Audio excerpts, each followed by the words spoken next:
Руки людські зцілюють, обманюють, моляться, хизують, прощають, погрожують, лікують, крадуть, б'ють, вказують напрям, ламають, пестять, єднають. В руках умілих здійснюється диво, в руках жорстоких народжується зло.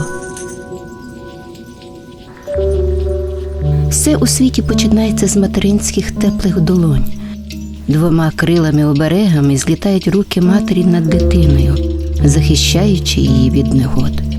Русинська Мадонна – так говорять про жінку-матір русини. Та хіба це не правда? Змалечку русинські дівчата привчені до праці. Хто тче, хто вишиває, а хто важко працює на землі. Можливо, тому художники срібної землі особливо ретельно виписують руки жінки.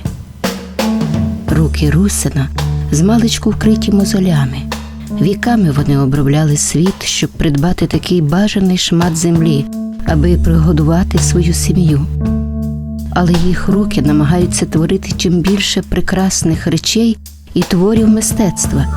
Бо русин змалку не усвідомлює своє життя без краси природи, в якій народився, без духовної краси, яку привили йому предки, без уміння творити гарне своїми руками.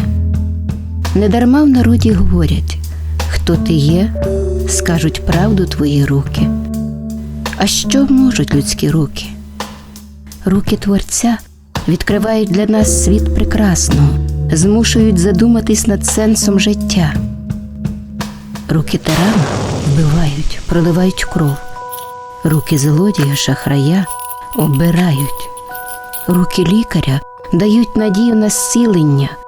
Руки священника зміцнюють віру, благословляють на справедливе і чесне життя. Недаремно народ створив безліч влучних прислів'їв та приказок про руки. Не земля родить, а руки. Материнські руки втоми не знають. Іти життям рука об руку.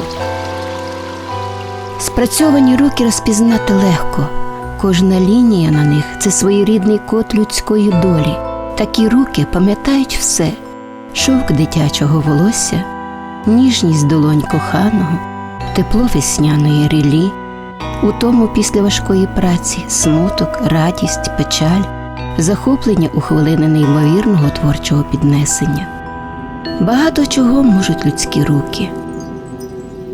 Руки журналістів Ірини Міллер, Тетяни Пуйко, Вікторії Андрусів пишуть про цікаве і неординарне життя спрацьованих горян.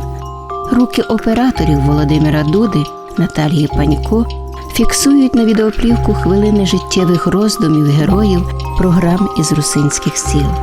Руки режисера Габріели Фізер нанизують події життя у цікаву низанку монтажа. А сьогодні ці руки готують для вас смачний бограч. Не вірите? Прийдіть, покуштуйте.